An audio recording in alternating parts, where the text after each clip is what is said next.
Yeah, we're live now. Good evening, everyone. We have the Corporate Services Scrutiny meeting the Council on 18th of July. Welcome, everyone. Any apologies to start with? We have apologies for Councillor Patterson, Chair. Thank you. Any late items? Any declarations of interest from anyone?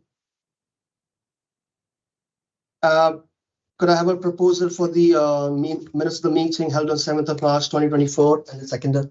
And thank you for approving. So we have the agenda 5, which is the cost of living update. So I'll hand over to the people who are doing the presentation. Thank you.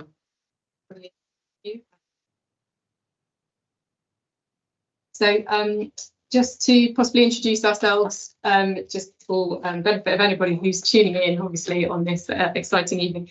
So my name is Heather Green and I'm Director of Corporate Management here at the City Council. I'm joined by its Public Affairs Deputy Store and the Department Commissioner. Afron Support Partnership Manager for the Department of Work and Pensions. And Heather Pauly, the Manager of the Household Support Fund.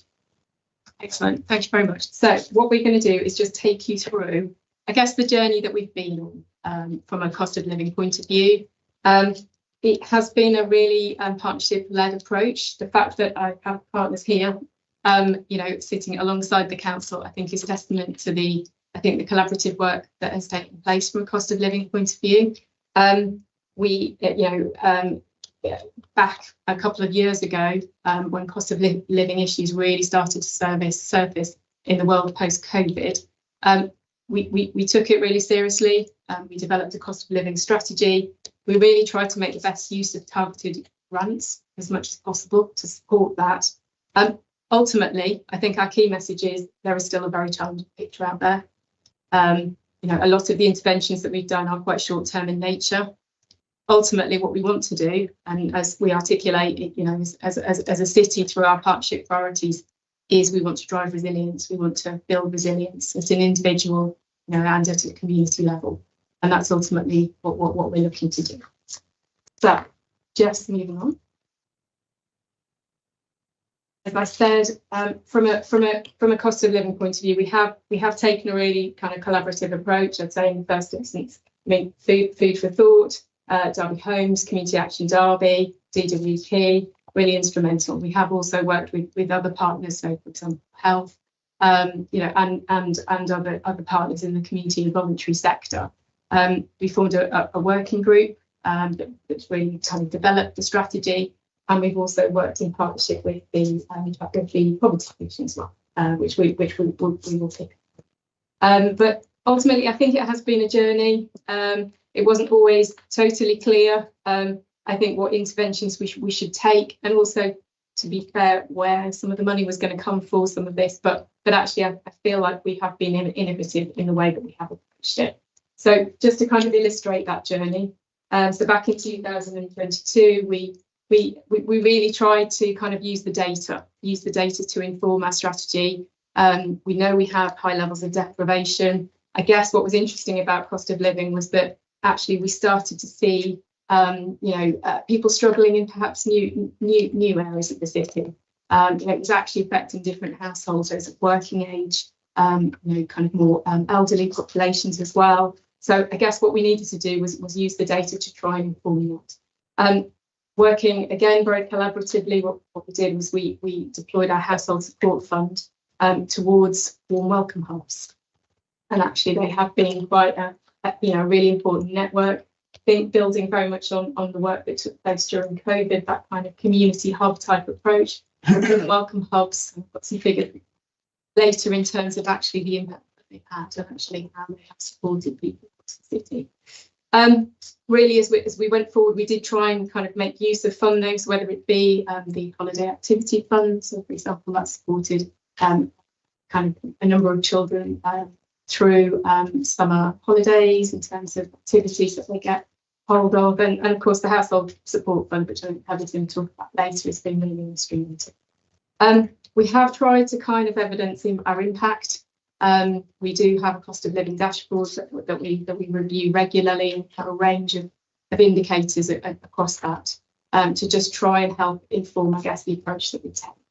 But ultimately, I guess, and where we're going forward is that kind of the focus on prevention.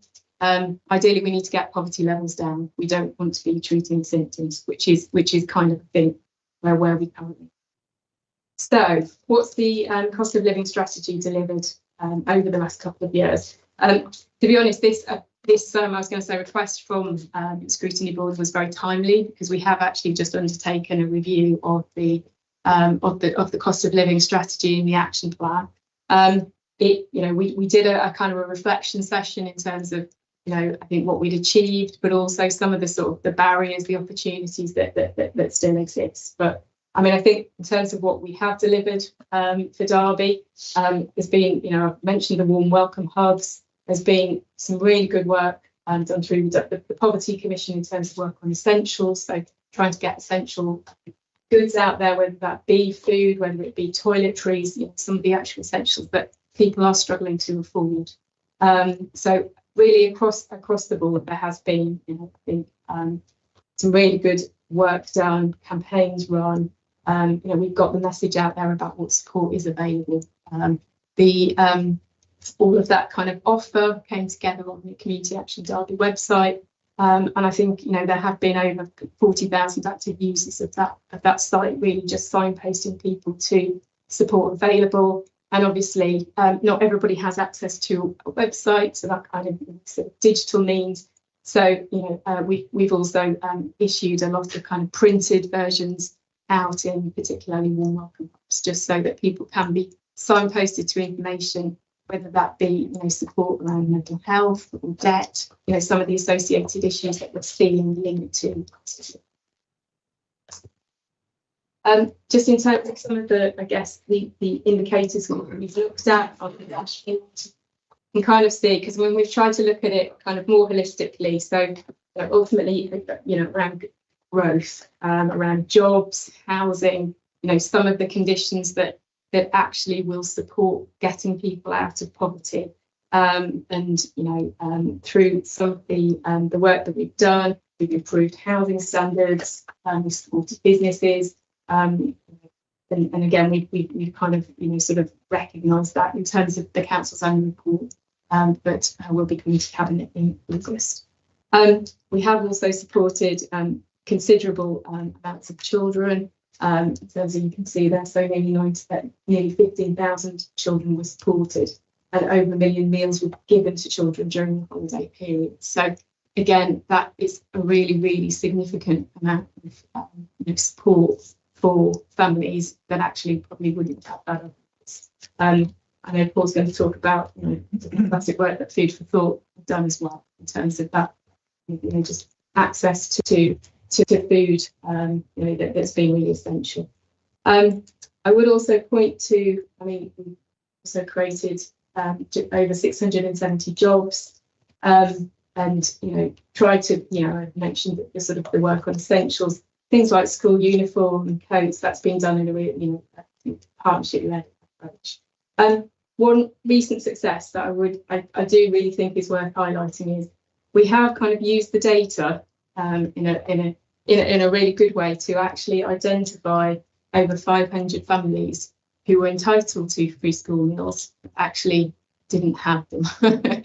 So what we've been able to do is actually write out to those families and give, and basically give them that kind of that support. So again, that's a real, I think, benefit, an area where by working together we've hopefully supported people. So we've done, I think we recognise that a lot had been achieved, but I think what we also recognise is that the picture is very, very challenging. In particular, child poverty, we know that Derby is in the top 5% of local authorities. So that's both from a relative and an absolute point of view. And I know we can get into semantics over how it's defined, but ultimately we don't well from a child poverty point of view. And earlier this year, the Poverty Commission hosted the Child Poverty Summit that brought people together and collectively did child poverty issue. We know that housing pressures are really, really significant. We know we've got a lot of people waiting for housing. We have high numbers in temporary. Now, again, that is contributing to people's underlying poverty. And if you don't have access to proper housing, it's very difficult to get a job, to actually support yourselves. So it's we know that they are contributing factors. We also know that from a universal credit point of view, and Afron's going to talk about this later in the presentation. We also know that we still have quite high numbers of UC claimants. So again, it's just we know the signs are there, but actually there is still real challenges out. Rates of food insecurity are still higher than we would want them to be, and we know that actually wages for Derby residents are actually still lower than regional wages. So recognising this, we appreciate that. I think where we need to move to is more into that resilience space, actually, rather than kind of looking at it in the short term. We need to look at the medium and the long term. How do we try and support people out of poverty? Because ultimately that is going to be the aim. Sorry, that sounded a bit bleak. Anyway, I'm going to hand you over to Paul to talk about the good work that we've been doing. Yeah, so I'm more than happy. We've just done our end of year report, and so these are just some of the stats. I'm more than happy to share our report. I think it shows across, we're now partnering with 16 food projects, not just food banks. We're trying to ban the word food bank really and move forward away from that. And so we have a mixture of some food banks, community shops, community pantries, different models. Between us, just over 20,000 food parcels given away, which equates to almost 200,000 meals. Scary thing is the retail value of almost £500,000 worth of food has been distributed across the city. And I will always say, someone who runs a project, food is not the answer. It's a sticky plaster, it's the short-term solution, but at the moment it's meeting the immediate need and meeting that short-term thing. Christmas, yeah. Christmas, my encouragement around Christmas is, I think lots gets done at Christmas, then January comes, and often people forget. The people are still struggling in January, the same as they were in December. And I'm trying to encourage that stuff doesn't just happen at Christmas. But it's great, supported over 23,000 adults, 13,500 children. And the biggest increase we've seen is where at least one person in the house is working. And I think that's the fastest growing trend over the last 12 months. We've received, just over 3,500 direct phone calls.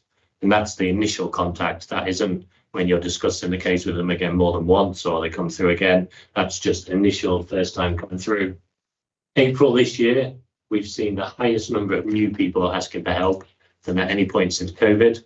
And that's because of the increase in rents, council tax, water, all the bills has tipped people over the edge. So half of our calls in the month of April was new people, and that trend is continuing. And that's the scary thing really when everyone's talking about inflation going down and all the different things going down. Food is still 25% more expensive than it was this time 2 years ago. For people, delays in people being able to access support because there just isn't enough resource, debt, the budget, monitoring, mental health, is a crucial bit within this, and the trauma, and I always talk about that. There's delays within that. And people more and more are ringing us to talk about more than just the initial need they've got because they don't know who else to turn to. And a couple of things just to add to that. I know we mentioned about school uniform. We are having a shop in the Derby Inn for a whole week in the summer to do around school uniform. More information will come out pretty soon, but we were sharing it with schools first. And we are launching a furniture and electrical project because we recognise people are choosing, do they make home or do they eat? And it's a big factor coming through. And so it's, on the one hand, it's a great achievement we've had, but on another hand, it also is not a good achievement that we've had to do these type of things. So I always kind of say it's an achievement with a bit of hesitancy in that because there's things, and I just think the deepening needs we are seeing and the statistics I always throw out in Derby, from the most affluent area to the poorest area of Derby, is an average 11-year life expectancy difference. And I think there's a whole host of factors that far more intelligent than me can talk about, but it shows the kind of gap is widening in the city in terms of the richer and those who are struggling at this time. So there are a range of benefits that basically people can apply for, and obviously at every opportunity we signpost people towards that. So I'm just going to whiz through the next couple of slides, essentially, but they just give a flavour of the type of benefits that are available and also the kind of the uptake. So, I mean, in terms of access to benefits, I guess the three key ones are around council tax, discretionary housing payments, and also so you can see there that, you know, I mean, we have, you know, over 8,770 claims around council tax support. We've given, you know, over 3,000 last year in terms of DHPs, and also a council tax hardship again. You know, it's quite significant numbers in terms of people accessing those benefits. We are also able to provide welfare reform support. The welfare reform team, I was going to say, many of you will hopefully know Danny, who's the welfare reform manager. They do sterling work. They, I mean, since 2018, they've issued nearly £2 million to give us in financial awards for residents of Derby, and they provide kind of a really critical support, you know, in terms of people who actually are in quite desperate needs.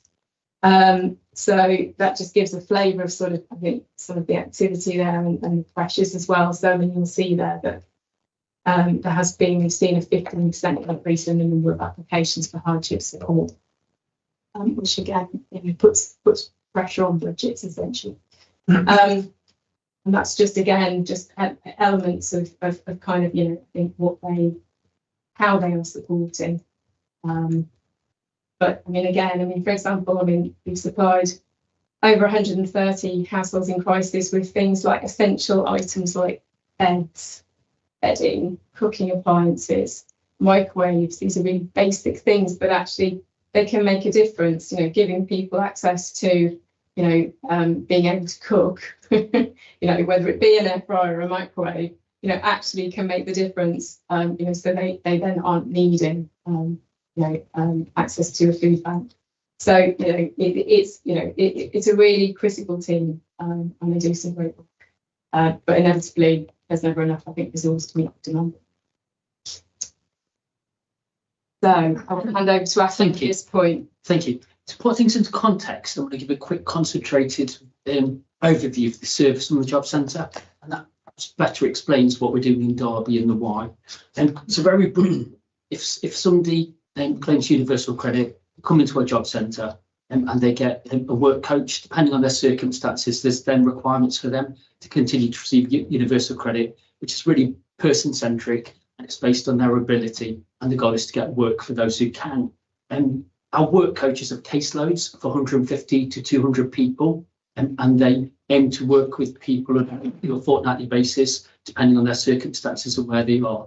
Available to our work coaches is a range of different partners and contracted like provision support and training to kind of help whatever that customer circumstances are.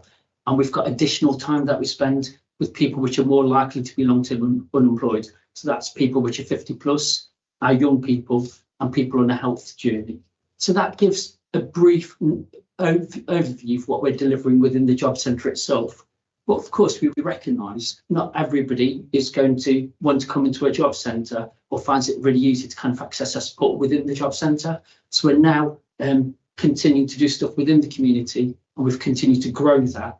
We're working with people who are homeless or living in supported accommodation in a number of different premises within Derby. We've got people in family hubs working together with the local authority with the most disadvantaged families to take a multi-agency approach to really understand what some of them issues are and work together with other partners to try to find a better way for these people.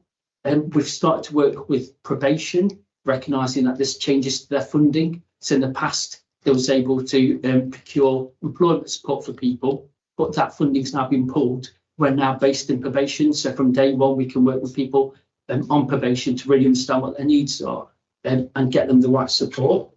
Thinking back to that opening slide Heather spoke about unemployment within Derby, and how it is higher than East Midlands and how it is higher than the national average. We've looked at that collectively, and what we have seen is when we look at all the wards in Derby, there's 2 wards which are the outliers. Historically, over the last 10 years, there's always been higher rates of unemployment in these 2 wards, which has resulted in the average for Derby being a lot higher than East Midlands and the national picture. It is normative and it is arboretum. So we're based ourselves within Normanton Library. We're working with the neighbourhood leads to promote that service. And as it grows, we can then bring in the right partners to provide support within that locality. We're continuing conversations with the local authority, because absolutely what we want is we want a space for young people within that community, a space where they're more likely to drop in, a space which has an element of employment, but actually it's there to build that trust, that relationship, and get people engaged. And we think that's really important. And anybody around the table which can kind of help support that, we'd really welcome that. And of course, what we're trying to do is raise aspirations and support people into employment. One thing that's really helped is our relationship with the local authority. I personally work across a number of different geographic areas, and I feel really lucky to be part of the Derby team. And so together with the local authority, we've got one of our team co-located with the local authority with their employment team, and we're working together to make sure that there's employers within the job centre, there's recruitment events. The City Council have led on some fantastic events within the community. So we're working with our own different strengths and different skills and our different partnerships that we've developed and brought it together. We're in schools, and we've got a range of different things available to our customer base, including short courses with a guaranteed job interview at the end. And that really opens up opportunities to people which wouldn't have been there otherwise. And behind all of this, what the local authority have done with our support is have created Derby Jobs Weekly, which creates that an openness to the opportunities out there by having a newsletter which goes out to people via email, whether it's a service professional or if it's any one of our residents, which shows the opportunities that are available. And then with Move to UC, we're continuing to deliver events for our partners, so we understand what's happening, when it's happening, and how we can help the people of Derby together move across safely for those who can onto Move to UC. And that, in a nutshell, is some of the services that we offer at the end. I'd be happy for any questions. Am I handing over to Heather? Thank you. Yeah. Okay, so this is just the information about the Household Support Fund. It's a grant that we received from DWP. It was extended at the end of March this year for a further 6 months. So it runs from April this year through to September.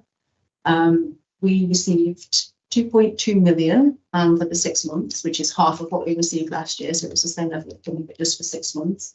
There's no indication yet, and there's not likely to be, whether or not there will be anything to continue this fund beyond September 2024. So when we see, I'll read through these in a moment, some of the support that we're actually able to offer and deliver inside this scheme, it's going to be sorely missed if there's no continuation of this funding beyond September. And so what we've developed is a number of different support mechanisms that this scheme funds. The biggest one to tackle that kind of child poverty is the free school meal holiday food vouchers. So that period of time where families find it really difficult to feed children, because normally they would have a meal in school at lunchtime. And we're now up to just, what are we up to now? Well over 15,500 children are being supported with food vouchers in the holiday breaks. So that auto-enroll piece of work did make the numbers go up significantly over the last few weeks. So those pupils are being supported with food vouchers. They get issued out via the schools. What we use that for is a really good opportunity to link into, because of the letter that we control that goes out to each one of those families. It means we can share lots of information about all the other schemes that they can tap into for support over the holidays, the Holiday Activity Fund. We share the information about the food vouchers, the energy support, also other local support schemes, the single discretionary award, things to Severn Trent where they're offering water debt support. So there's lots of different schemes, and it's a good way to get that information through the door. Let's go out with children with the vouchers and all this information. It has provided since HSF1 well over 1.7 million meal to children through the holiday period. So it's quite significant. If this scheme doesn't continue, there would be no funding to continue that part, which I think would be sorely missed families. Another part of the scheme, it is a mandatory part of the scheme. DWP made it mandatory that you have something online that people can apply for themselves directly. So there's an online form that people can complete to apply for food voucher support. They can access it through other means as well. It's not just online, because we do recognise that not everybody is digitally capable or confident. So there are a number of mechanisms where they can access that support with the food voucher form. That's issued over £1.1 million worth of food vouchers. That's since last April, so quite a significant amount of food vouchers have gone out to families, over 12,000 awards, and it's one award per household. So that gives you an idea of how many households have been supported. Critically, over 60% of those awards have been made to households with dependents, so it is getting right into the households where there's families with children. So that's the food voucher support. The energy support is aimed at people in financial crisis with energy debt. And that is through our trusted partner sort of network. We've got currently got over 30 trusted organisations with the community partners that we work with. And inside those organisations, we've got lots of trusted referrers alongside our own referrers in the council. And they can refer into the energy support scheme for people who are struggling with energy debt. Again, quite a significant chunk of funding that's gone into that part of the scheme, £270,000, and that's been supporting over 5,000 households. Again, a large proportion, well over 50% of those households are households with children.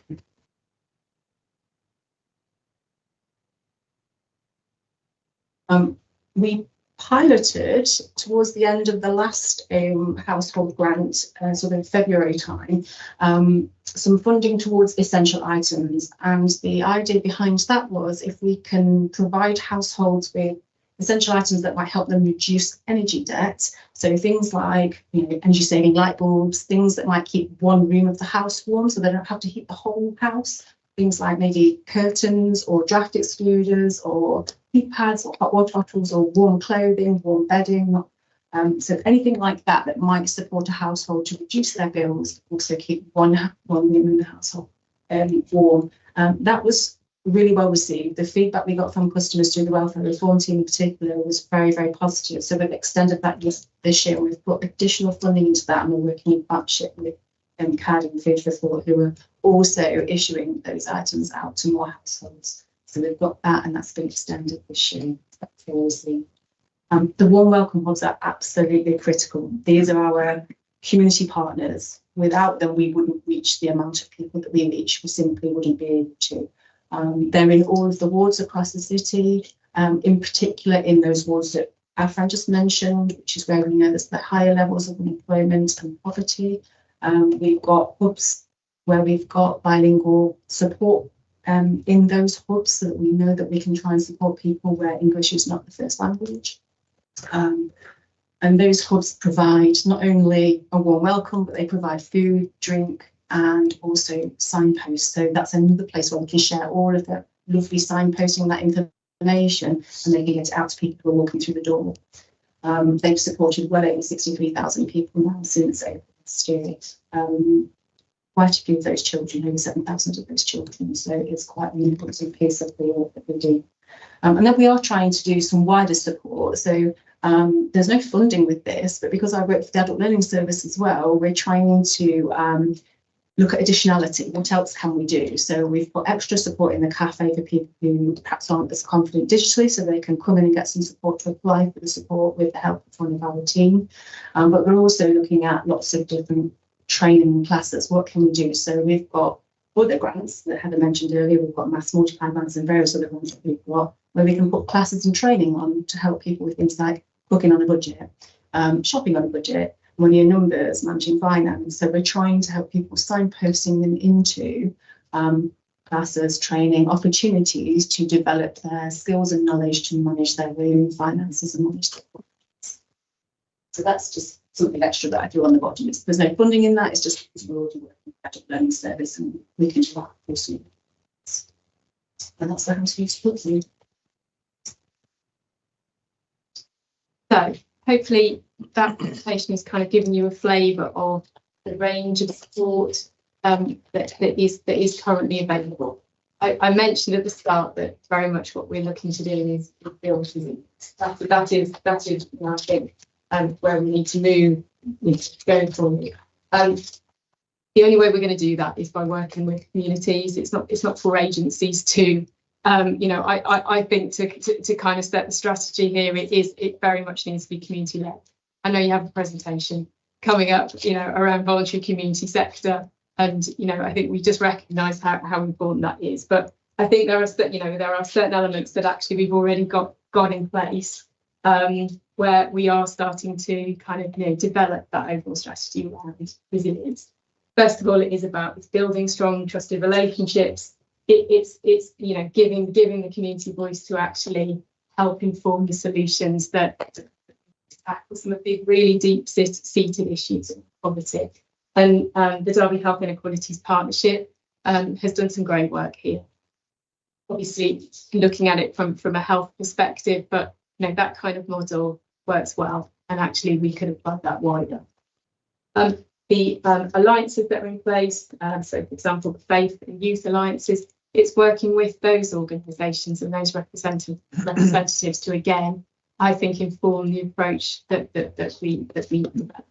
And you know, I think through the Poverty Commission as well, I mean, the Child Summit that took place earlier in the year really did galvanise, you know, people. It highlighted the issue. You know, it drove that kind of sense of, okay, we really need to do something about this.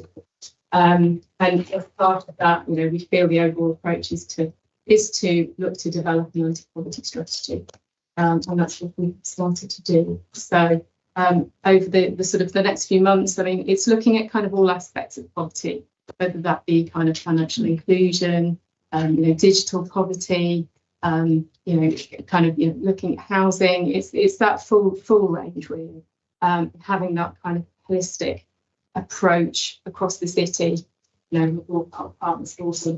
So that is what we're kind of working at the moment. We had a workshop last month actually that started that process, which was really good. But what we're looking to do is obviously kind of, you know, build that over the next few months, consulting very much with communities and engaging with communities. And ultimately we will bring that forward to cabinet. So these are next steps. But we really welcome the focus by, you know, this board on cost of living and poverty. There is a lot of work to do in terms of tackling inequalities in the city, but, you know, we feel confident that actually we've got a really good partnership approach to Thank you. We're happy to take any questions. Thank you so much for the presentation. And yes, a few times even I have contacted Community Action and Derby Food for Thought Alliance. And one good thing is the response there is probably better than what they get from the council, because at the council you get Darcy and Ali, where you have to wait for someone to speak to. But at Community Action, you can actually speak to someone. And I know quite a few cases where the help was given. Councillor Repton, got a question? Yeah, if I can just thank all the people involved for all their invaluable work that you're doing on behalf of the people that we represent here in the city. As has been demonstrated, that in Derby, the number of those in need and in poverty is much higher in Derby than anywhere else in the UK and the East Midlands. It's not quite double, but it's not far from being double, which is quite worrying. And it's great that we've helped so many people, but is this not really, or do you not feel it's really just the tip of the iceberg? And there's also such a great hidden need outside of the people that you've been able to get in touch with. And some of those people that are hidden are those possibly isolated and proud. Those perhaps of a generation where they were brought up to believe in self-reliance, and they don't want to accept what they regard as charity because that reflects that they've failed. So one question, I've got a couple more points, is how do we try and identify? I know it's a very difficult one because if it's hidden, and again, it's limited resources, but trying to identify those hidden depths with these large percentages that we have in the city in poverty. The issue about Christmas is interesting, and it's one I hadn't really thought about, and I ought to have done. I think we ought to have done that. All this effort goes in at Christmas time, but possibly the real need is at January and February. So I'd ask the question: should we not consider diverting all or at least some of that work to January and February when people are really feeling it. I know it's great to help families, you know, in terms of trying to get presents, etc. But then when they've got no money for the basics, and that really kicks in at the worst time with energy bills as well during January and February. And I think that's a real challenge about what we can do. With regard to warm hubs, I know in Darley that again, they're great to have, but we have seen instances where, you know, sort of out of trying to get things right, we sometimes have a couple quite close together. One's really well used, another one is sparsely used, and it's trying to make sure we get the biggest bang for our buck. And that's not to remove it, trying to make sure, is it possible to use those resources and get people into the one that's either accessible or really popular. And I think that's about it for me for now. Thank you. Thanks, Chair. Councillor Cole and then Councillor Wilson, please. Yeah, I just had a question. So in Normanton over the past 6 odd months, I've got quite a few families where they've had letters and that they need to apply for UC now because they're on the old tax credit system. But the one that everyone always struggles with is the free school meals. There seems to be some confusion. I think the entitlement's changed over the years. Some people think now they're on UC, they automatically should be able to get free school meals. So I was just interested in, I think it was the first couple of slides, was it 500 perhaps more families are receiving free school meals? Is that due to the fund, or is that due to families that just weren't aware that they could apply for that? It was families who didn't know that they were entitled to it. To be honest, if you were interested, I could find out how many families in Normanton potentially were identified, because we may have helped a few of those if they weren't currently accessing it to do so. Yeah. So I think we've got the ward breakdown. Yeah, it's just, sorry, additional onto that is, what else are we doing to make sure that we're targeting all the families that are entitled and making sure that they know they can access this service if they need it? Is it just through schools, or are we, when people are coming in to apply for UC and they're coming into the job centre now, a lot of people will be coming in through doing that process? Are we telling them then or anything like that? I mean, I think the signposting at various points. I mean, having just done the exercise, I'm fairly confident that everybody who's entitled to it should hopefully be at least a big, because we're operating the auto enrolment process, which is a change. It should mean that it's easier, so you don't necessarily have to apply for it in the same way. So that is a significant change. To be honest, what we are looking at is broader benefits and saying, actually, are there other ways in which we can, you know, for example, there's a range of sort of benefits like attendance allowance, pension credit, where actually people have to apply for them. Now, if there is a way of matching the data so we can, you know, write to those individuals or also enrol them in a way that, you know, so they can get access to that. Because we, I was going to say, I went to the Greater Manchester Property conference earlier in the year, and that was something that some local areas are really maximising. Is, you know, there is a huge amount of benefits unclaimed, and actually we can target some of those. That will really help. So certainly free school meals was top of our list, but I think there are other benefits that actually we could support people in Derby to access. Sounds really positive. Yeah, Thank you. Thank you. Councillor Wilson. Thanks, Chair. Thank you for the presentation. Very good. Thank you.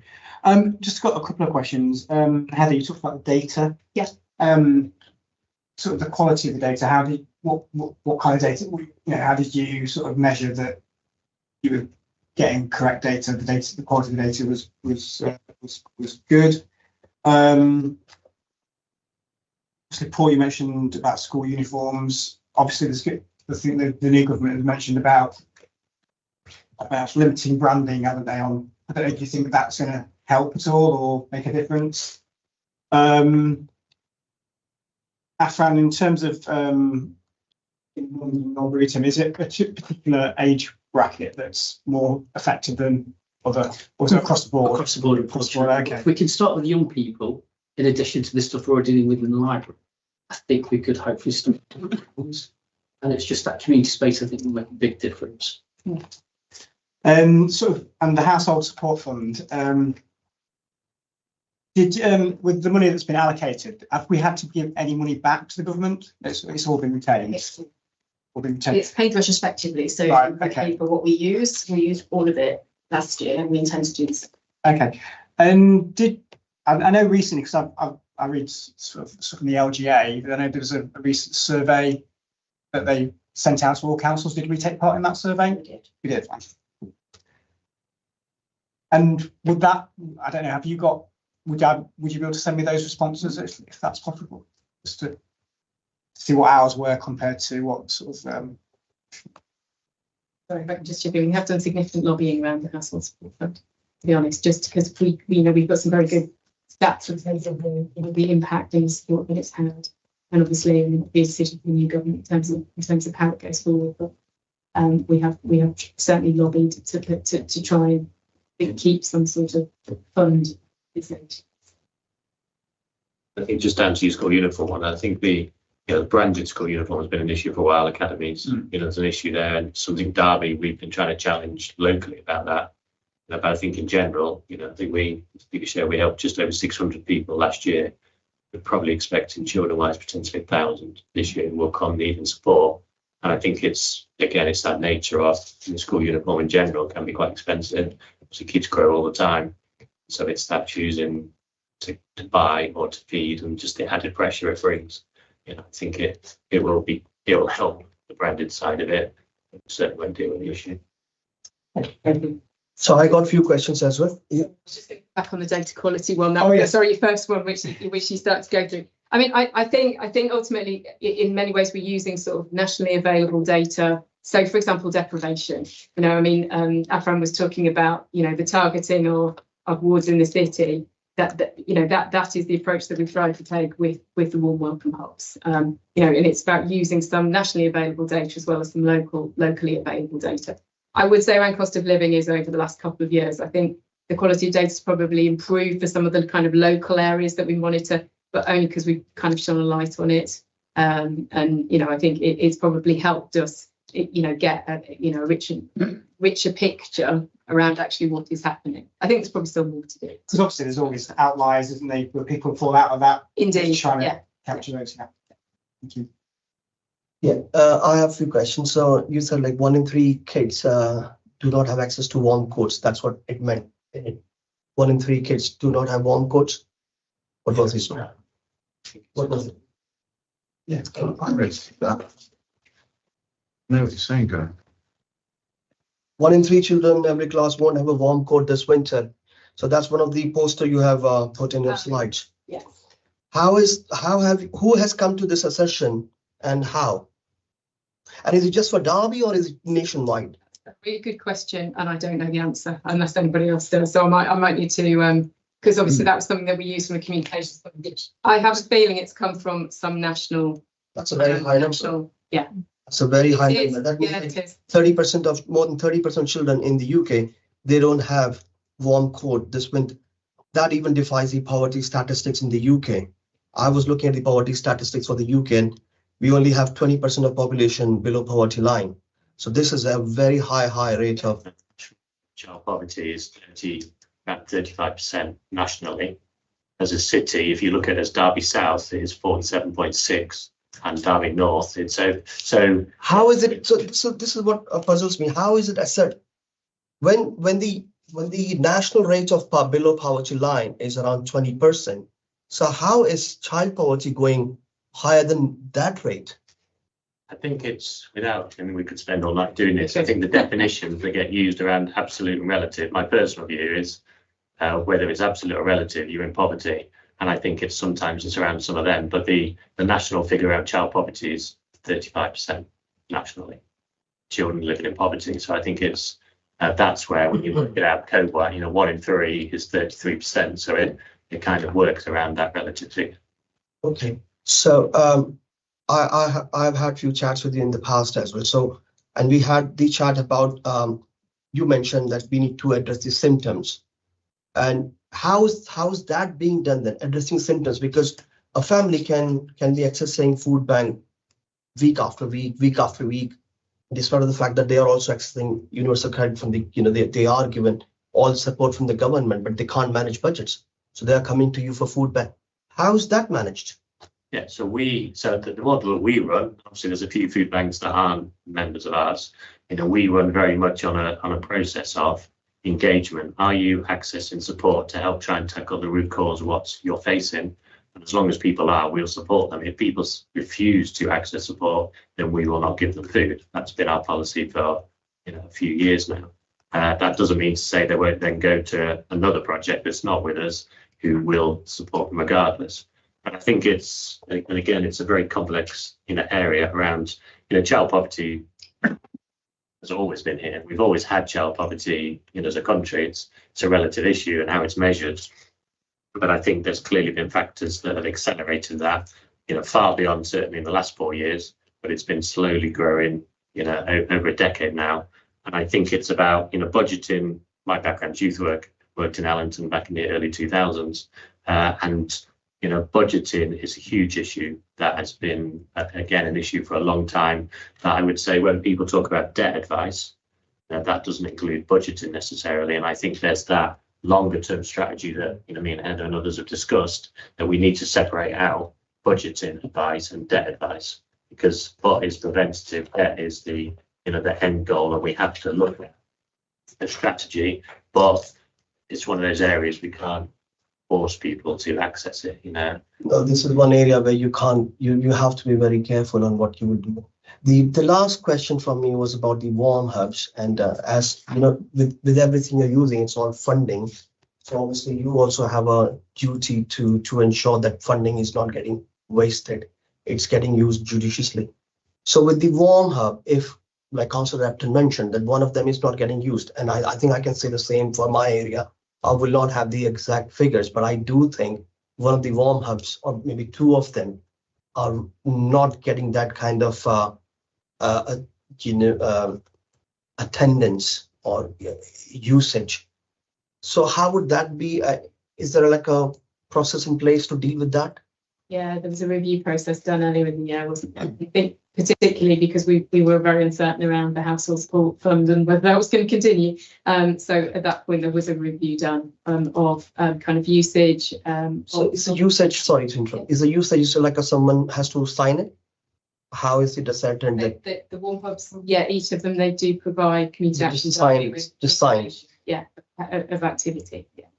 I think we also need to remember, being somebody that goes to, warm hubs has become a buzzword that faith communities and different people have delivered for a long time. It's just become a new phrase of warm hub. And so sometimes people who say they're a warm hub aren't necessarily funded through the same routes. So National Grid and other places get funding towards warm hubs as well. So not necessarily some of the ones that might not be busy, and not necessarily ones that have been funded through household fund as well. I think that's just something to throw in as context.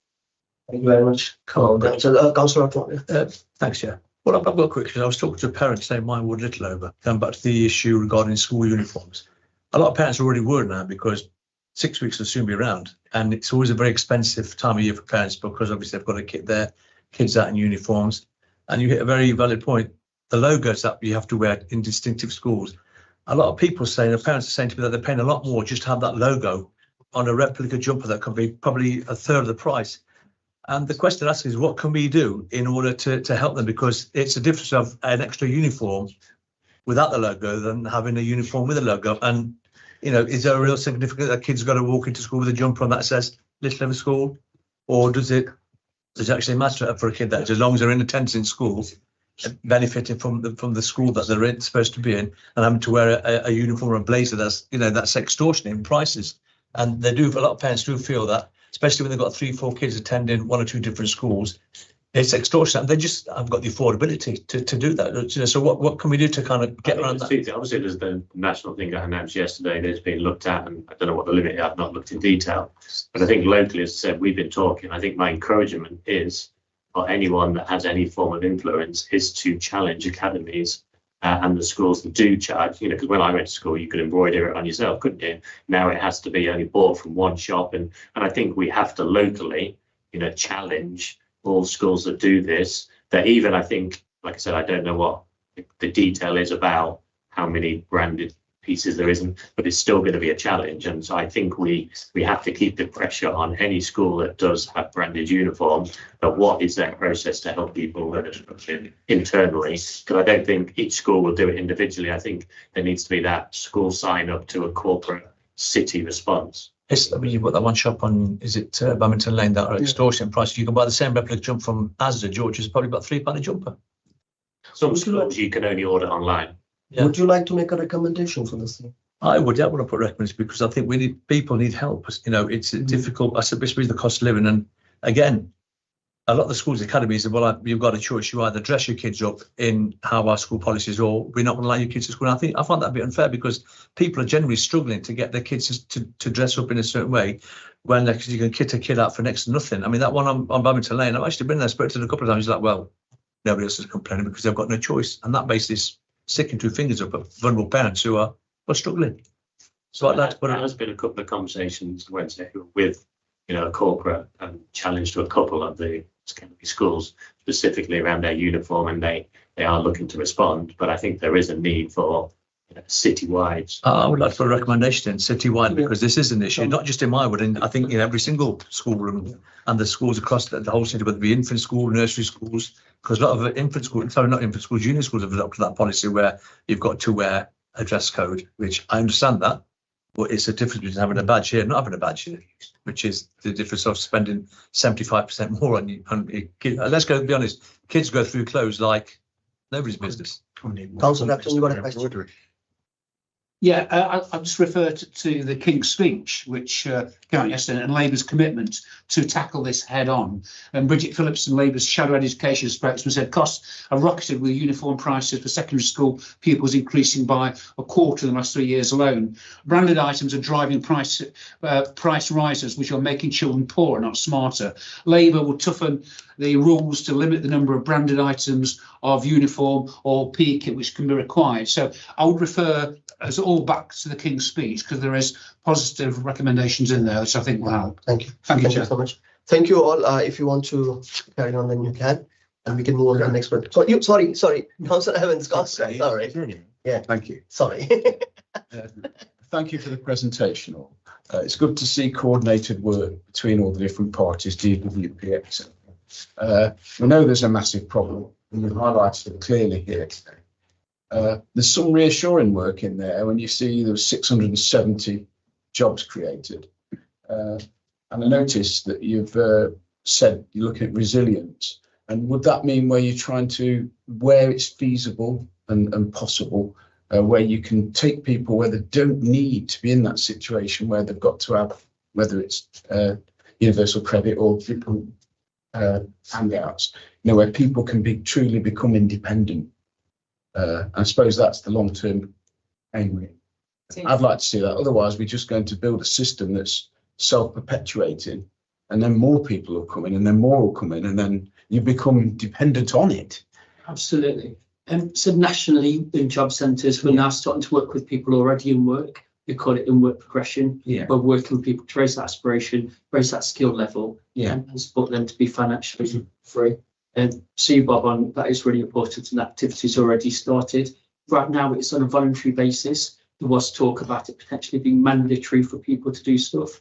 However, we're growing our skill set in trying to engage people to see what's in it for them and that bigger picture. Thank you. Thank you. Finally, unless you got anything else. Sorry, No, that's all right. Yeah. Yes. Very much. Thank you. Thank you. Thanks for a great presentation, guys.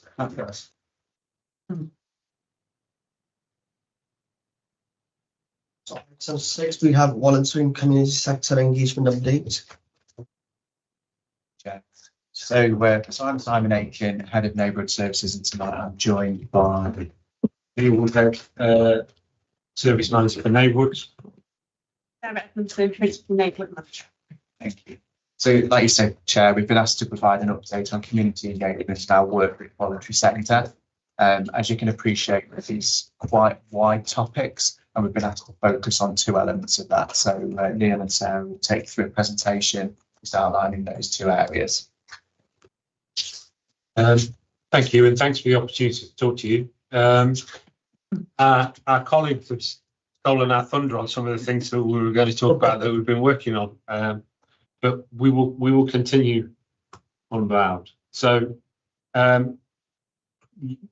think then head of service Charles came to corporate scrutiny a little while ago to talk about the changes to the service that look like.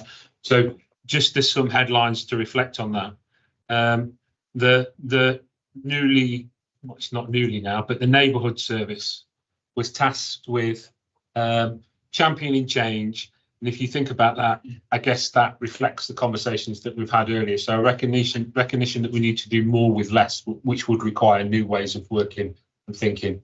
And certainly some of the partnerships that we look to develop across our communities and in our communities are key to that. So working across organisation and community boundaries, I think there's a sense that we need to ensure that everyone working in neighbourhoods works together. I think there was a sense of siloed working and duplication, and that people working in a neighbourhood needed to reflect and think about the need to serve the neighbourhood as opposed to the service silo. So all things that we're looking to work on, and working on how our work that we do is informed by the residents that we serve. Again, picking up on some of the points that we've just talked about, how do we see our communities and individuals as strengths, and how do we begin to unlock those strengths? How do we begin to unlock the capacity within our communities to be able to respond to some of the challenges that we faced, whilst also recognising our role as the local authority in that? Heather talked about resilience earlier on, and how do we build that resilience, not just with some of the individuals that we work with in the service through our local area coordination team, but how do we build resilience working alongside our partners, our wider teams within the council and outside, particularly organisations like Community Action Derby?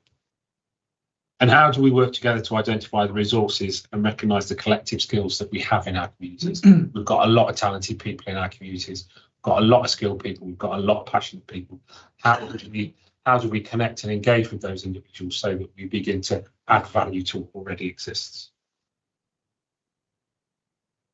So with regard to working in communities, certainly historically and on a continuing basis, we have really strong relationships with Community Action Derby. A lot of the work that we do with Community Action Derby is fundamental to the work of neighbourhoods. And again, it's that added value that comes from that. The service that we're working in now was designed to collaborate with our residents. It was designed to work in partnership, whether that be through our neighbourhood action plans that we work with our local councillors on, and our locality plans in terms of pulling some of the themes together from neighbourhood plans to think about what that means for us as a city. As a result of the recognition of those changes, a significant number of the neighbourhood service went on some restorative practice training in 2023, which emphasised the need to develop approaches to working with residents and partners that shifted the dial from doing things to people to doing things with people. And I think that's something we've looked to embed over the last 15 months since we've been working in the new neighbourhood service. I like it when my computer stops to do. So as councillors, hopefully you'll be familiar with the notion of locality plans and neighbourhood action plans. So at the start of the design of the service back in April 2023, following upon some of the things that Heather kind of talked about earlier on, we looked at the data that was available to us, and through all the various sources, whether that be through some of the deprivation indices that are available to us, whether that be through what we know through our one-to-one work with individuals in communities, whether that be through the intelligence that our local councillors hold and share with us on a weekly and daily basis, through the work of our partners. We tried to pull that together to think about, for each neighbourhood and therefore each locality, what are the things that we really need to take action on? I guess one of the opportunities that was presented to us was moving from a historical neighbourhoods approach. We really need to start to think about and tackle some of the challenges that have been talked about today. So how do we move into some of those wider impacts that hit our communities, and how do we begin to resolve that? So we produce draft action plans, and the key for us is it's not a piece of paper that sits on the shelf. It's their plans that inform what our local area coordinators, what our neighbourhood managers and what our neighbourhood officers do on a day-to-day basis. So how do we move forward with those actions in those neighbourhoods, both reflecting the skills, challenges and assets within each neighbourhood, but also thinking about what are the themes that are being picked up from those unique neighbourhood action plans that we need to reflect in our work in our localities. Part of that conversation up until that point has been ongoing listening events in communities, in the spaces and places that people go to, because what we know is they don't tend to rock up to a Derby City Council consultation event, but if we go to where they are, we know that the information that we're going to get is stronger, more consistent. So that has informed the work that we've done to date. We've then, you'll be pleased to know, started to do stuff. The doing stuff has led to learning, reflection, ongoing process, which we then feed back to our councillors and through to our partners, whether that be through our councillor catch-up sessions, whether that be through our forums, whether that be through the work that we do in partnerships with other organisations that work in and into those neighbourhoods. That intelligence embeds and informs what we do next, and the cycle continues. So that's what we've been kind of focused on over the last period of time. Hopefully, as the service is embedded and started to grow, councils will see some of the changes that we've looked to put in place to address some of the challenges that we've worked on. So the locality planning is an ongoing process informed by the neighbourhood. I'm going to pass you over to Sarah, that's going to now talk to you about some of the depth. So what we know is that there are significant benefits to and reasons to work with both community voluntary sector organisations and with Community Action Derby as the infrastructure organisation. So we have shared goals. We all want to improve what goes on in Derby's neighbourhoods, and we know that if we work together, we have the opportunity to maximise the benefits, maximise the impact and avoid duplication of efforts. There is also local expertise embedded within the community voluntary sector. And for some parts of the community, those trusting relationships aren't necessarily there yet with the council. So by working with those community voluntary sector groups who have deep roots, strong connections, their local knowledge helps us to understand what the needs are within our communities and tailor our work accordingly. In terms of sharing resource, probably no surprise, but by sharing resources, we can do more together. In terms of improving communication, community groups quite often act as a bridge for us, keeping residents informed and gathering their feedback so that we can inform that process as Neil just described. And together, we have a stronger voice to advocate for residents and communities of Derby. So how the team is working with community voluntary sector and Community Action Derby. As described by the team earlier, the cost of living warm hubs, the neighbourhood service has been able to identify and approach places and spaces which we know would be useful hubs within communities. And we've gone on to drop into some of those venues to help support those groups and the people attending them. So as Heather referred to earlier, it's about building resilience now. How do we sustain this going forward, given that some of that funding will come to an end at some point? So yeah, thinking about longer term sustainability and how we support those groups and residents. Good Neighbours. So Good Neighbours is a programme that was developed during COVID. So how do we connect residents who are offering support to their neighbours with people who need a bit of help? So there's tasks such as shopping, dog walking, taking people to and from appointments. And the team are currently working with colleagues at Community Action Derby to grow and reinvigorate that programme.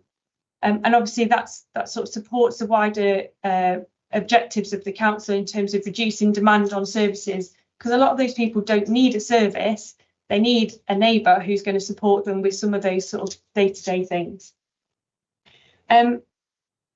Finding meaningful activities for our young people is an objective across each locality plan of the team. So working alongside the Youth Alliance and its associated members, we're able to think about what funding we have available to us, what activities we can put in place, and what that means to each neighbourhood. Each neighbourhood will have a different flavour of what is required for young people. So we are sort of, working with all of those groups to think about what that means for each community. And mental health first aid. So mental health first aid is an offer that is generally available to people working in organisations. So employers will put their employees on mental health first aid training in order to support their own mental health and that of colleagues. So I think what Derby has done is fairly innovative. We've been able to source funding for that so that we are able to train up residents, community group members, so that they are able to feel more confident about having conversations around mental health with their family, friends and neighbours, and be able to signpost them to the relevant support where it's necessary. And as a team, what we know is we've made well over 200 connections between residents and voluntary sector groups within the last 12 months alone. So working with community champions, those community champions are people in neighbourhoods who are running groups and people doing just good stuff. So they may be constituted groups, they might be quite big groups, and some of them are really small, supporting, a few people. And by doing that, we are harnessing local knowledge. We're working with residents and community groups, gaining a deeper understanding of those local needs and concerns. It also empowers participation. So that collaboration is really fostering a sense of ownership and empowering residents to contribute their ideas and skills. And what we know is that together we're able to create better solutions. We've got stronger partnerships, so working with those community groups builds trust and strengthens relationships and creates a more collaborative environment within the community. And back to what we were talking about earlier, that community resilience. Communities are often best placed to provide connection and friendship to residents in a way that services just can't and never will be able to do. So relationships and connection are proven to improve health and wellbeing outcomes for everybody. So just some examples of what the team have been doing within the community, supporting some of those community champions. So the Friends of Nottingham Road Cemetery, they have supported the development of the group from idea right through to forming a constituted group and applying for joint board funding. And what that group is now doing is fundraising, there's cosmetic improvements happening at the cemetery. They're doing all sorts of stuff, from wildlife tours, they're doing Commonwealth tours, they're doing family and friend grave searches. There's all sorts of things happening, and that's something that the team's really supported from its inception. Something that's happening currently is the Earl of Harrington's Anglican Club. So locality 2, so the Alveston wards, Simford and Osmaston, Chellaston and Shelton Lock. One of the common themes throughout the locality is men's mental health and wellbeing was identified as an issue. So working with the Earl of Harrington, a fishing group is in the process of being established, initially starting at Alveston Park, but they're keen to grow that across the city where we've identified the opportunity and the need. Cavendish Cleanup, so working with a group of volunteers from Rolls-Royce, the school volunteers, they've been a real springboard for further action. So what happened was, let me get it right. So the group was formed with the school, Rolls-Royce and local people. They did an action day, which then prompted and motivated a local resident to start her own group. So she's done a cleanup event on her street, which she organised within a week. They cleaned up an alleyway. She created her own flyers, delivered it to the neighbours. And then from that, there's been a real growth of, she's sort of become an unofficial ambassador for the street. And it really brought out neighbours who'd never met before. There's always a bit of mystery surrounding some of the neighbours, and it's really brought people together. And they're now taking action on stuff that matters to them in the street, as well as, you know, promoting that sense of pride within their neighbourhood. Micklover Carers Group, so the team have been able to support them to think about speakers who we know and have been able to connect in. So for example, people providing advice on how to prevent scams, providing financial support, all sorts of people. And we've been able to support that in its growth, but also making introductions into that group so that people who are carers are better connected, better supported, and have that advice on hand. And finally, in locality 5, there's a wellbeing partnership which has brought residents and partners together to act on improving wellbeing. So we've invited community members and groups to come together, again, start to think about what the issues are and take collective action and add value to what is already good and working well, and really growing that. The final bit that we just wanted to talk to you about with regard to supporting the work of places like Community Action Derby, but also those smaller champions and the community, was just to reflect on neighbourhood board spend, which is something that we're all responsible for and something that we all focus on. And do it a bit more as well. That's another issue from the day. That has a significant impact, and that collectively we were able to add value to some of the work that's done in our communities. So at the end of the last financial year, we did a bit of work just to look at, if we were to break down the spend of neighbourhood boards, where would that sit? And you can see 38% goes to the community voluntary sector. And just thinking about some of the opportunities that we help nurture through some of that funding, goes from everything from community events around teas, memorials, celebrations, supporting our young people to take part in things like Scouts and Girls Guides, which they wouldn't be able to do given some of the challenges that some of our families face. Community gardens, which from our perspective is fantastic, because you think about a community garden, there's those people that volunteer to manage it. And as a service, one of the things that we're really keen to do and do is think about some of those people who our local area coordinators are supporting, who are lonely and isolated.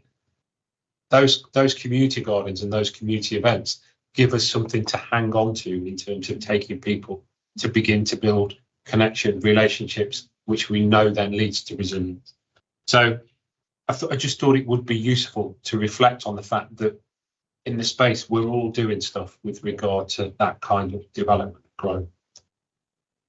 And I do believe that's the end of us talking about it. Thank you very much for your presentation. I'll start with Councillor Lepton.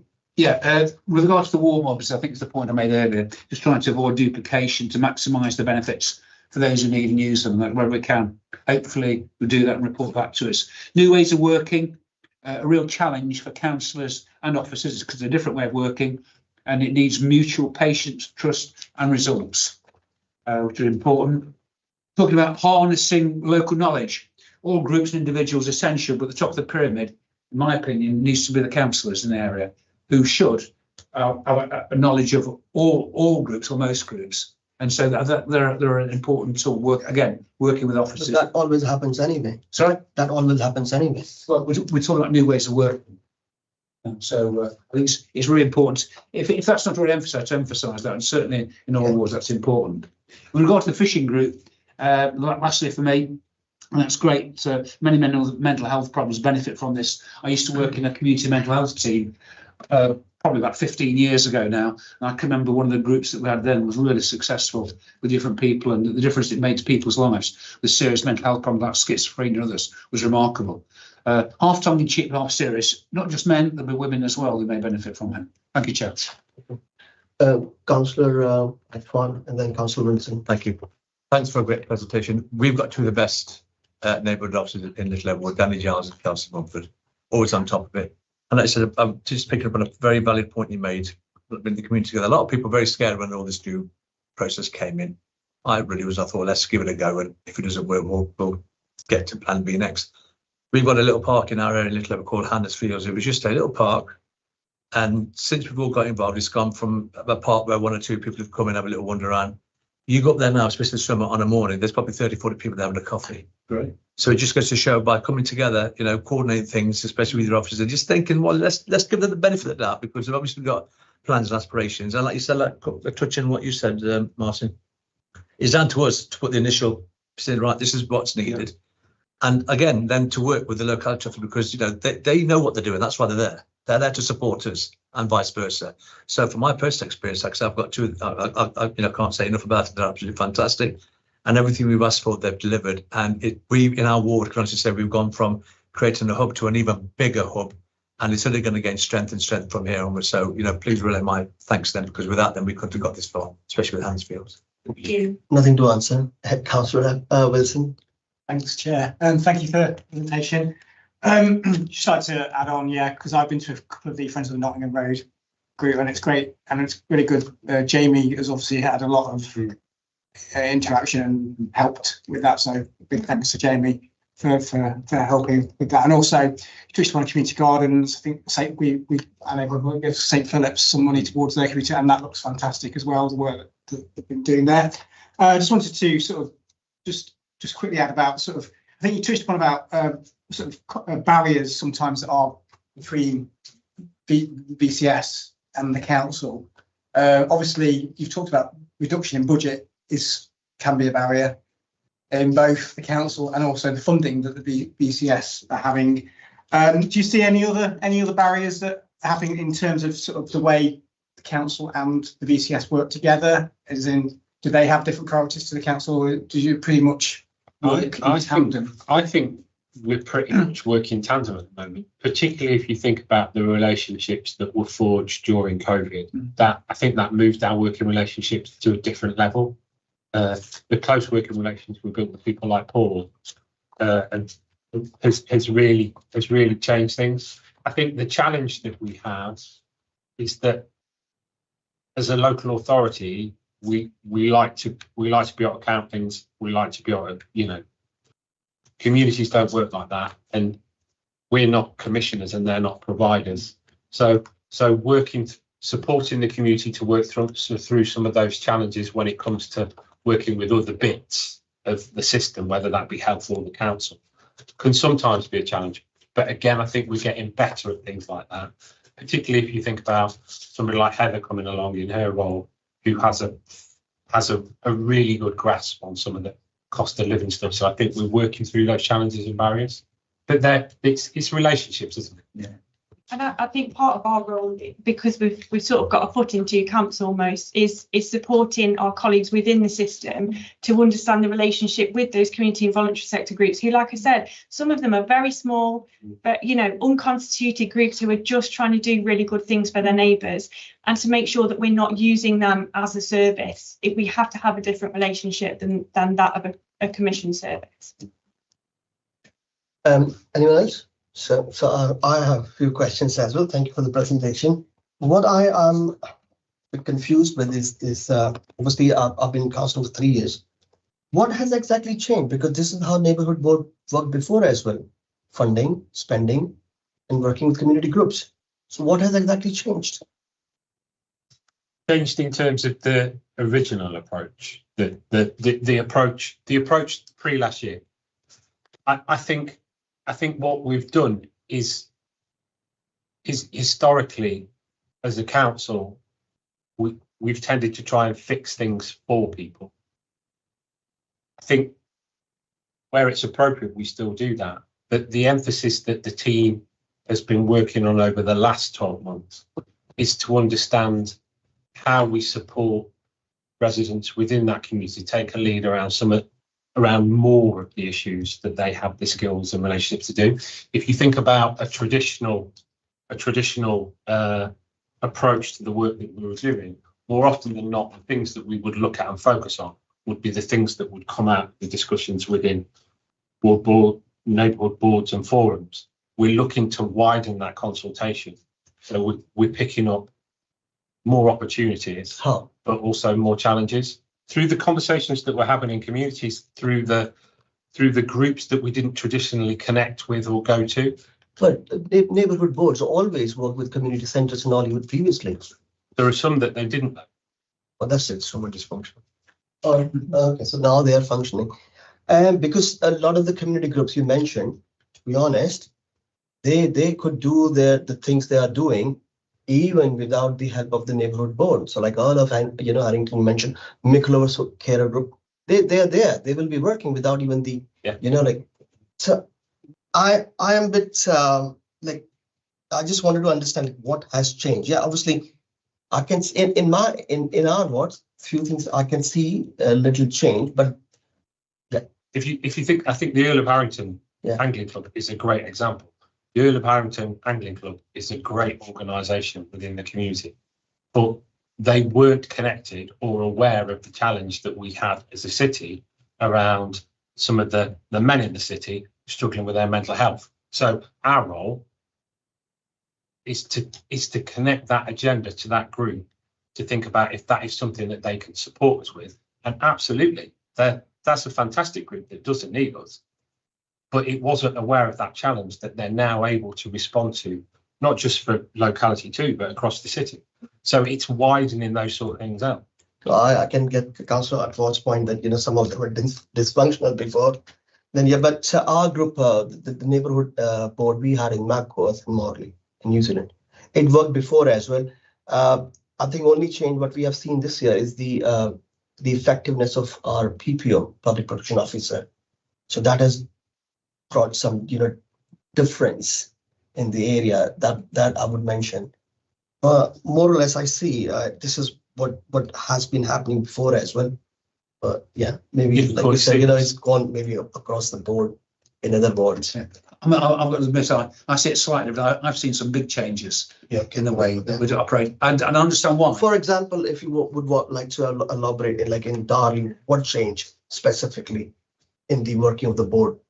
In terms of working of the board, working with the community. I personally think that sometimes, if you're not careful, the board meetings they can be too cumbersome. You can be people who are often self-selected, not necessarily representing the communities. I think sometimes you can be too inward-looking rather than looking at the needs of people. I think basically it's to empower and enable local people and communities. And you see some of the work that's been done. We mentioned about the Earl of Harrington Club. It's about trying to support people in their own homes. And I understand the challenges that the neighbourhoods have got. But rather than just looking at ringing up a neighbourhood officer and saying, look, some litter down here, can you get someone to come down here? Just focusing on bins being out on the streets.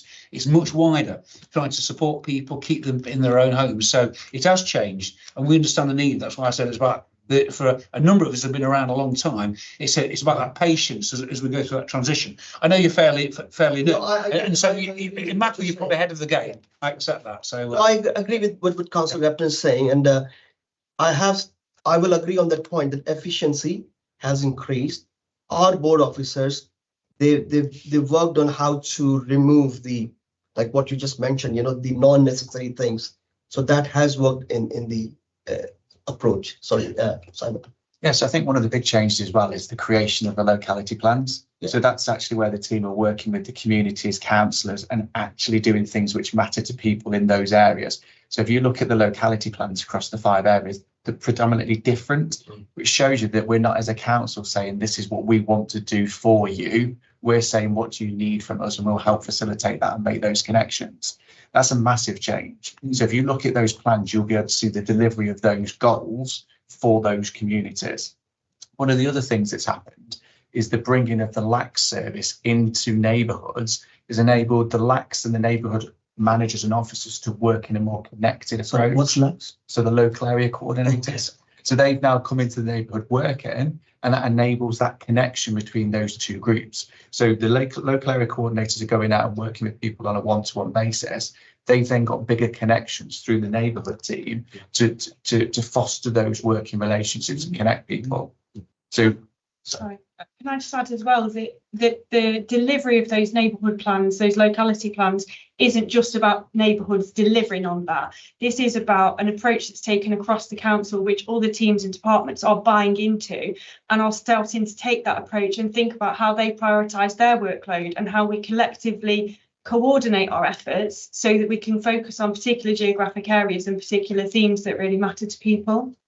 An example of that would have been earlier in the week when we had the Alveston Forum, which had a significant number of residents there. It stayed a long time as well. Who stayed a long time. Expecting people to come along and then it'd be cleared, but it wasn't, was it? And we had colleagues from all over the place, including colleagues from traffic and transport, who bought plans and were engaging on a one-to-one and in smaller groups with residents, so they began to understand the opportunities and challenges that were present to think about how we could move forward with that. Making a valid point, we just said something. I think you're right, but the locality plan, what in my view has made a big difference. Before, the boards, the forums were pretty isolated, especially the boards. You had a few, like someone said, a few people who had their own agenda. They wouldn't listen to what you had to say, and it was a case of you ticked a box, you got there for 6 o'clock. We actually achieved nothing, and I was really depressed. Oh, what's the point of having this? But the new local has gone out to the general people and said, right, what do you require of us? So when you're getting 30, 40 people like we do in our wards and you're delivering, they're coming back because say, you know what, actually, yeah, it's working. Board members, the 10 board members who actually half of them probably just haven't got nothing else better to do from my experience. But whereas when you have forums and the locality plan where they're reaching actually saying, right, you tell us what your requirements are of us. And 9 times out of 10, when the residents hear that, they actually have got requirements. It's just that pillars say, yeah, actually, you know what, if we do anything, we know exactly where to turn up to. And we can meet it, but we have pop-ups with our, as you know, neighbourhood officers in all ports, Little. And 9 times out of 10, it's just a question that they can actually go and ask somebody, and without having to go through council. So yeah, it works. The locality plan, I think it works a lot better than any other function we've had in my previous work, Stratbrook and Little. So yeah, it's a brilliant initiative. It's certainly going to get better. Thanks, Councillor. I really appreciate that. And I think one of the other things, just to bring it round to what we are going to be doing, is we have developed some reports that we're going to be bringing to the local boards and councillors. So, you know, in this discussion, I've seen some people nod in and say, you know, when we talked about the fishing club, people nodding because people don't know this. So the work that this team are doing is amazing. It's really amazing, the work that they're doing. So we're going to be bringing those reports quarterly to boards and forums to say, actually, this is your locality plan. This is what we've delivered. This is what your neighbourhood spend is. And this is the difference we've made with some of these things, because we need to shout about what we're doing in the communities and what the communities are doing to support themselves. Particularly if you think about the challenges. Yeah. Anything we can do in our respective wards that are going to benefit the general public, you know, just let us know through our ward officers and let's get it out there, because that's what we're there for. And that's what the officers are there for, to help us and support us. And we've got to take on board the views and concerns of our residents, because that's your report there. Thank you all. Thank you so much. Thank you. Thank you for a great presentation. You are free to go or free to play. The agenda number 7 is work program and topic review. So we have next meeting on 26th of September 2024. Yeah. And we'll have a major projects update and business support and debt management update from Catherine Williams and Alison Parkin. Dominic wanted to bring a topic review. Yep. For our next meeting. I had a chat with Chair Councillor Miles Patterson. We have looked at the money the council has been giving to Marketing Derby. Seems like we have been giving them money funding up to the tune of 132,000 per year for the work they do. We did have I think, presentation from them a while ago. I think a year or year and a half ago. But we want to look at how that money is being utilized, because many times we hear, you know, when we hear things about Derby, just guys. So we hear that, you know, oh, Derby is I don't want to say it, but like many people spread negativity about our city. So 132,000 spent every year. We want to know how it's being spent. So we've asked if we can have maybe if the director can come to the board for the topic review. So that would be. See a breakdown of the 130. Yeah, it would be interesting to see, because 132,000 is a big amount of money. Yeah. So what's happening with that? Yeah. Thank you. Okay with that. Yeah. Thank you everyone for attending. Yeah. Good to see you, and have a nice evening. And you. Thank you very much. Yeah.